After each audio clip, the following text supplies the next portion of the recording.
Hello দর্শক, কেমন আছেন সবাই? আজকে আমরা সকাল থেকে একটু বাইরে বেরিয়েছিলাম, মেয়েকে স্কুলে দিয়ে তারপর হাঁটতে বেরিয়েছি।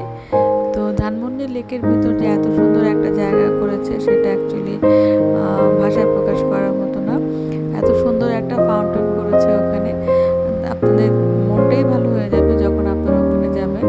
সকালবেলা যখন মর্নিং ওয়াকে কেউ যায় ওখানে আবার নাস্তা করার জন্য পাশে আপনার ক্যান্টিন আছে।